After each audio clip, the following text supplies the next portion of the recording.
अस्सलाम वालेकुम नाज़रीन, मैं हूं मोहम्मद अली अबड़ो। आप देख रहे हैं वफायसन डिजिटल चैनल। आज एक और 32 अरब रुपए का स्कैंडल सामने आ गया है। 3 साल तक अफसरान की अयाशियां जारी रही, लेकिन मंसूबे पर कारकर्दगी सिफर रही। नेब और एंटी करप्शन का इसमें क्या किरदार रहा?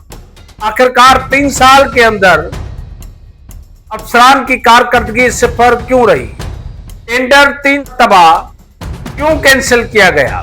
चौथी बार जो टेंडर होने जा रहा है, इसमें किन किन ठेकेदारान को नवाजने की कोशिश की जा रही है? आज हम इन सब इश्यूज पर बात करेंगे, लेकिन इससे पहले अगर आपने हमारे चैनल को सब्सक्राइब नहीं किया तो सब्सक्राइब करें, लाइक करें, बेल आइकन के बटन को जरूर दबाएं ताकि हमारी दीगर वीडियोस आपको मिलती रहे। नाज़रीन, आपने सुना होगा अंधेर नगरी और चौपट राज। सिंध के अंदर कई ऐसे मंसूबे हैं जो कि सिर्फ और सिर्फ वुज़रा और अफसरान के अयाशियों के लिए चलाए जा रहे हैं।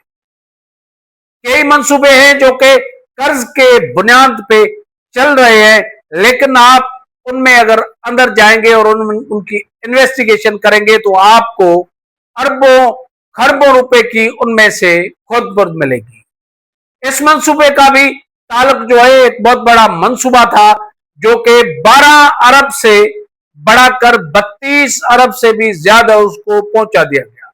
यह मंसूबा 2023 के जनवरी में स्टार्ट हुआ। 2026 के फरवरी तक वर्ल्ड बैंक की रिपोर्ट जो सामने आई है, उसके मुताबिक वर्ल्ड बैंक ने रिपोर्ट दी कि सिफर उस पर काम किया गया।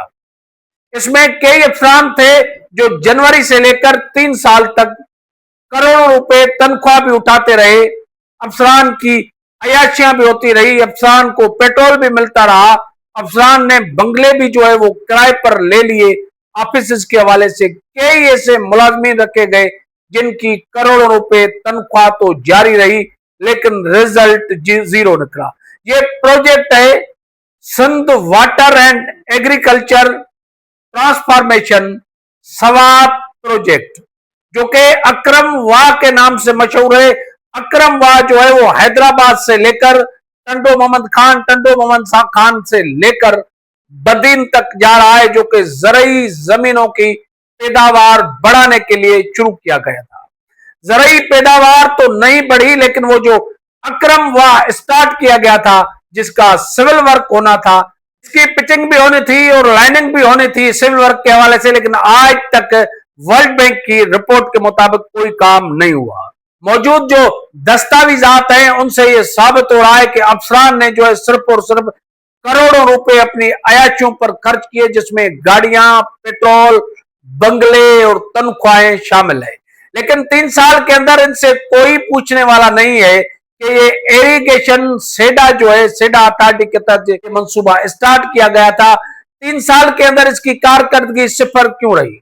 जराए ने दावा किया कि 3 मरतबा इसका टेंडर भी करवाया गया, लेकिन तीनों मरतबा अफसरान, वुज़रा और ठेकेदारान की लड़ाई और अफसरान की मिली भगत की वजह से यह टेंडर कैंसिल करवाया गया।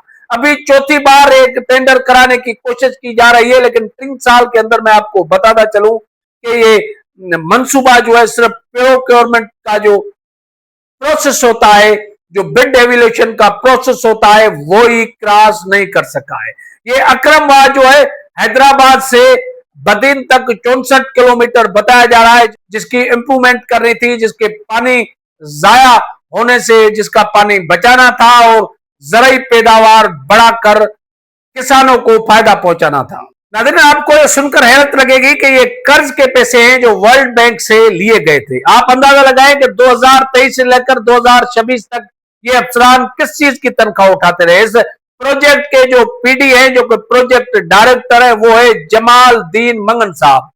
पुराने जो एमडी थे सेडा, वो थे प्रीतम दास, जो कि रिटायर हो चुके हैं, जिनके खिलाफ नेब ने भी इंक्वायरी शुरू की थी, लेकिन अभी तक क्या हुआ और नेब की इंक्वायरी कहां पहुंची, किसी को कोई कानो कान तक खबर नहीं है।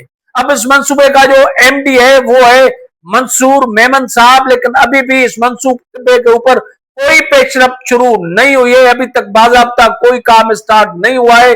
जब जमालुद्दीन मंगन साहब से राब्ते करने की कोशिश की गई तो जमालुद्दीन मंगन साहब की तरफ से यही बताया गया कि ये प्रोसेस जो है बिड एविलेशन तक ही पहुंचा है।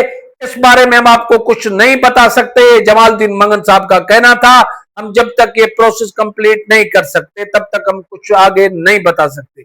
आप अंदाजा लगाए कि 3 साल के अंदर जो है 2023 से लेकर 2026 तक 12 अरब का जो मंसूबा था उसको 32 अरब तक पहुंचाया गया।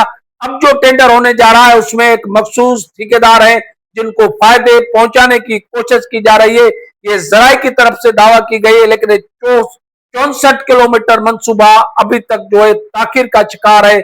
इसमें करोड़ों नहीं अरबों रुपए सैलरीज और अफसरान की आयशी पे इस्तेमाल किए जा चुके हैं। आप अंदाजा लगाएं कि सिंध में ऐसे कई प्रोजेक्ट्स हैं।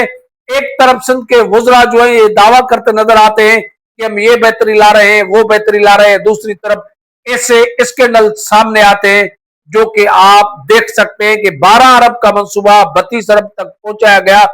3 साल के अंदर उसकी एक ईंट भी नहीं लगी और अब तक अफसरान की अयाशियां और सिलसिला जारी है। नाज़रीन, वैसे तो आपको मालूम है कि इरिगेशन डिपार्टमेंट और सिंध के कई डिपार्टमेंट्स के कई केसेस हैं जो कि नेब के पास चल रहे हैं, लेकिन वो नेब किस जानिब इन केसों को लेके जा रही है। एंटी करप्शन तो आपको मालूम है कि सिंध गवर्नमेंट के मातहत है, वो जो काम करती है वो किसी से ढका छुपा नहीं है। लेकिन नेब भी अब इस मंसूबों पर कोई काम करते हुए नजर नहीं आ रही है। इतने बड़े मामला होने के बाद इन्वेस्टिगेशन क्यों नहीं कराई जाती, इसमें कौन रुकावट डाल रहा है, अभी तक इन अफसरान से क्यों नहीं पूछा जा चुका कि 3 साल के अंदर आपने क्या किया और इतने अरबों रुपए जो जाया किया आपने, जो कि कर्ज के पैसों से ये मंसूबे चल रहे थे। अब देख रहे होगा कि प्रोक्योरमेंट का जो प्लान है कब तक कंप्लीट किया जाता है और उसका मंसूबे पर काम कब तक कंप्लीट होता है, ये तो अफसरान ही बता सकते हैं या सिंध के वुजरा बता सकते हैं। लेकिन हमारे पास जो मालूमात थी हमने आपको बताने की कोशिश की। उम्मीद करते हैं आज का प्रोग्राम आपको पसंद आएगा। अगर वीडियो पसंद आए तो सब्सक्राइब करें, लाइक करें, बेल आइकन को जरूर दबाएं ताकि हमारी दीगर वीडियोस आपको मिलती रहे। हमें दीजिए इजाजत, किसी और अहम इशू पे बात करने तक अल्लाह भाई।